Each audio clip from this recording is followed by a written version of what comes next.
Hey guys, got Skalk here with me again. We wanted to bring you episode 2 on Expedition Africa South. On this episode, we're going to talk about what is suggested to bring, so that you don't overthink it and you don't overpack. Skalk's made a pretty extensive list as to what you need and what you don't need. So I'll let him take it from here. Thank you, John, and thank you again for the invite and stuff. Yes, it's exciting times. I'm excited for the guys that's going on this trip. I think it's going to be, like we said, a trip of a lifetime. And you know, we talk about the questions that we both got via social media after the first thing, and I think lots of the questions and what to bring comes out of this. And I think John said later we'll do a group call on the people that booked to explain more detail into the trip. But this maybe will convince people, the people that hasn't booked yet, to take bookings. I believe you have 4 bookings already, right? Yeah, 4 as of right now. I didn't expect the kind of response that I've gotten so far and the amount of questions. I think this is probably one of those trips that everybody's thought about but didn't really know how to get there. And I think this is going to be a good way for them to experience South Africa. Okay. A lot of planning, but let's start from the personal pack and what do you want to have on you. First of all, I would say a good quality backpack, a backpack that's going to have your passport, your money, then your phone, a charger, sunscreen, it's a nice thing, a hat, sunglasses, and then something we need to talk about is binoculars. I think it's a trip definitely want to take a pair of good binoculars with, and then camera. This is most can be done with an iPhone, but you're going to want to zoom in and take detailed photos of animals and bird life. Right.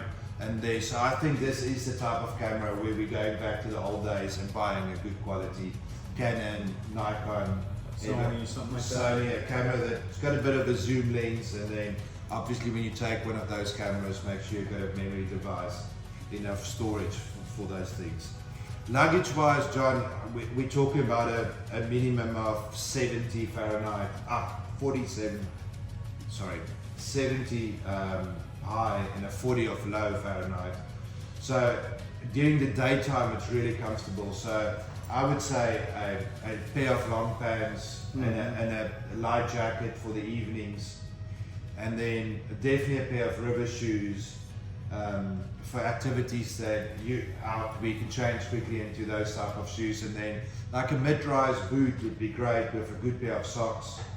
And then also in that backpack, it's always good to have a mosquito repellent, just to spray on yourself. There is mosquitoes. We're gonna have a stop in Maun to buy food and stuff before you guys head into the bush. So there will be mosquito, sunscreen, toiletries, all that stuff is in the shop. So if you want to pack just the minimum, we want to try and pack light, so you have basically one bag in your backpack. And then let's jump from there to bedding. What are you going to do? As Overlander Project, John has decided to organize everybody that's going a sleeping bag and a pillow that we will find on arrival, and you can decide if you want to bring that back with you or you want to leave it. Yeah, you'll own it. So You'll own it. The power thing in South Africa and Botswana, it's all 220 power. So make sure that you have an adapter plug. Remember that Botswana and South Africa have got different power plugs. So maybe on Amazon get yourself an adapter plug that will just work very well for you in this case.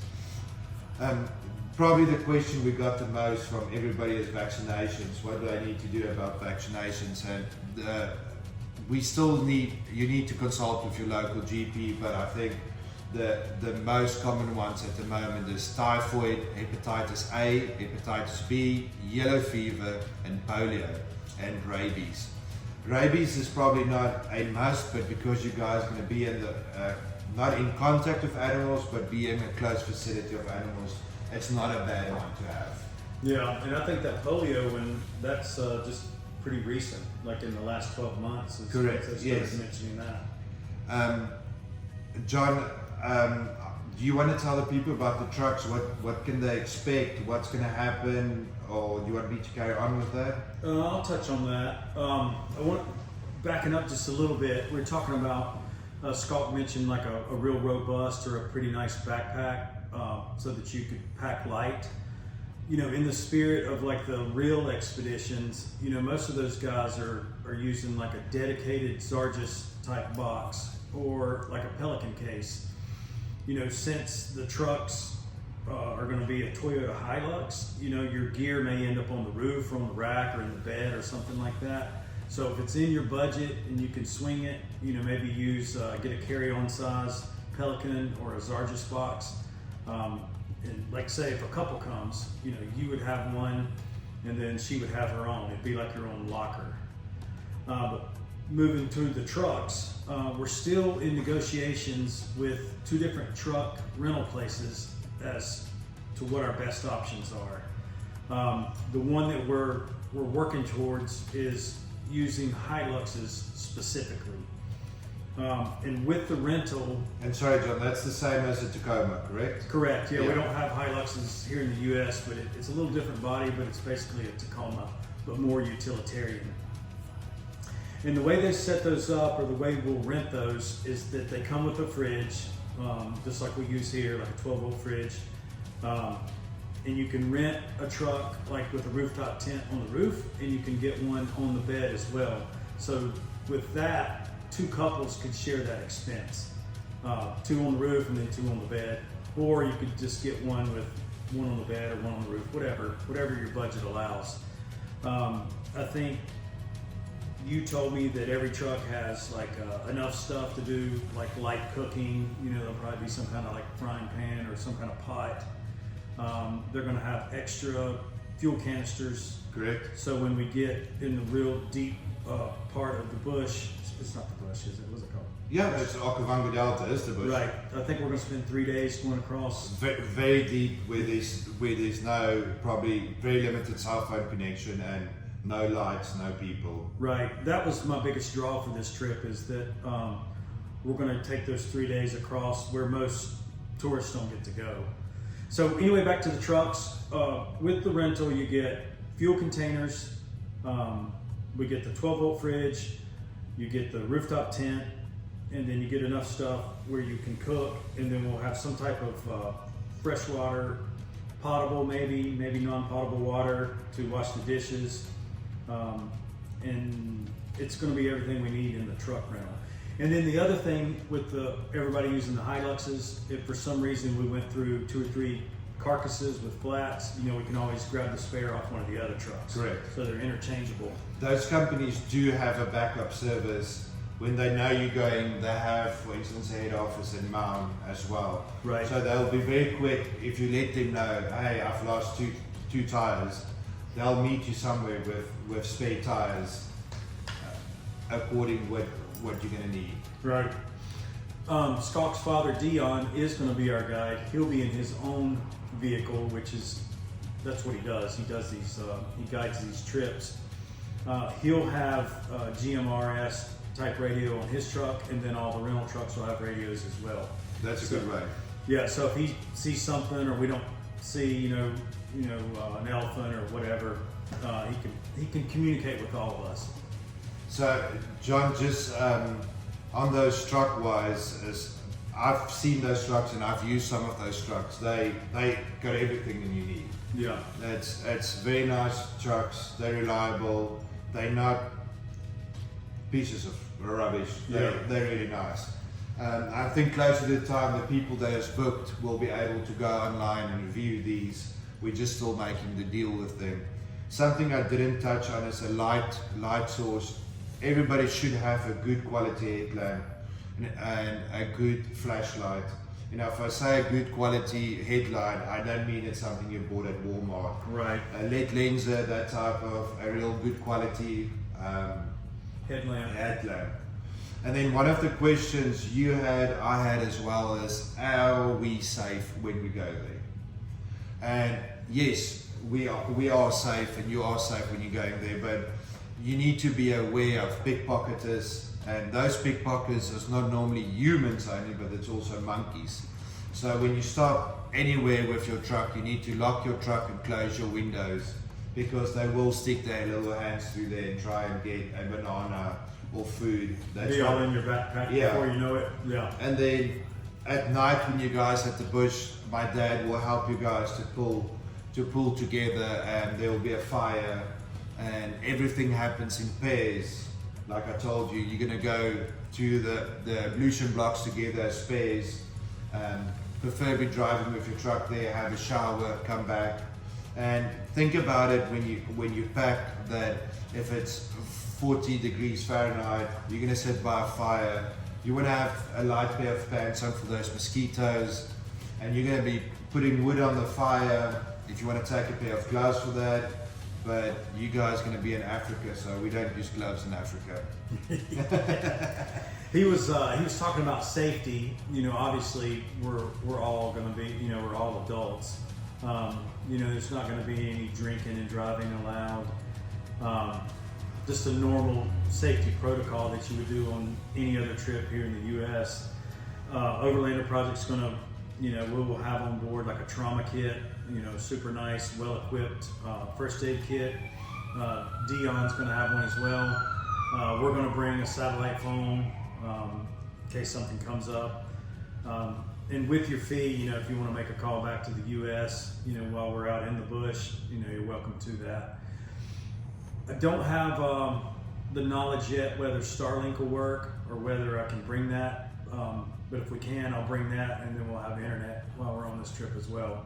I don't know that we need that. We need to be paying attention to I think what's going to happen is most people, if you switch roaming on your cell phone, your device will work at most places. In emergencies, you're going to have that phone, but I think people need to turn that off. Right. Check out for a little bit. Check out for a little bit. My dad will be able to tell you guys, this is the last point of contact. You know, send a text back and say we're doing good. But I think this is the trip where you wanna turn that key off and just experience that nature and being in the bush. I agree with that. What else did we talk about? We talked about deadlines. When do people need to start making bookings, and when is bookings closing? Right. The whole booking situation, you know, I announced this trip months ago, and it was my hopes that we would do it in July of 2024. But what I didn't know is that you have to have your reservations and your trucks booked 12 months before. So that's why we're shooting for the first 2 weeks of July of 2025. And with that being said, we're going to open registration. We'll have all our final numbers as far as cost. We're going to open registration on May 15th, and then that'll close. Did we decide July 15th? Yeah, July 15th. July 15th. So you'll have 2 months to do that. So yeah, it'll be a small window, and it's not a window dictated by us. It's dictated by the truck rental. I guess they're super popular, and if you want to go, you'll have to. And the Botswana nature parks gets booked up quite a bit, so it's good to make sure you get a booking in a good place to camp and be at. Right. And you should hear about you're going to have an amazing trip. And the number one reason that we chose the first 2 weeks in July is because it's winter there in South Africa. So that's going to be the best temperature-wise, with the 70-degree Fahrenheit highs during the day, and then mid-40s at night. And again, that's Fahrenheit. So to me, that's the best possible temperature to go camping. And it will probably be warmer like that during the day, but you're going to have AC in the trucks. Right. And I'm still saying it's going to be a trip of a lifetime. It's people that have got that adventure in them. This is for sure a trip for you to not get on an overland truck and sit and ride it like a bus. You're going to be driving in 2 countries. You're going to be driving in 2 different countries. Again, you're going to see 3 different countries.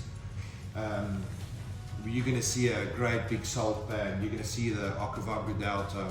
You're going to see the Victoria waterfalls. I'm so excited. It's you're going to see things that we can't even tell you about that we want to leave. To some of the things we want to leave as a surprise, so people can't pre-plan what they think they're going to see. They're just going to be amazed with what they see. Excellent. So I think we covered everything we wanted to cover on this episode. The third episode is going to be all about the pricing. And again, once we start getting the bookings or we get close to the deadline, we are going to have like a Google Meet or a Zoom or some kind of WhatsApp call where everyone that's registered comes together so we can communicate. And then depending on where the people that register are from, we may even have like a little party somewhere, whether that's Charlotte or close to Asheville, just depending on where the people are from. That's a great plan. And since it's also so far ahead, people can start planning, airplane tickets, get that paid off. It helps you to spread this trip out a little bit in paying for it. Sure. And then, the other reason for this episode was for questions. If you have any questions, now's the time. You can comment below or you can shoot us a message. This is the time to ask your questions so that we can answer them. Yeah. You can make a better decision. Anytime. All right. I appreciate it. Thank you very much, Tony. Thank you guys. We'll Thanks. catch you on the next.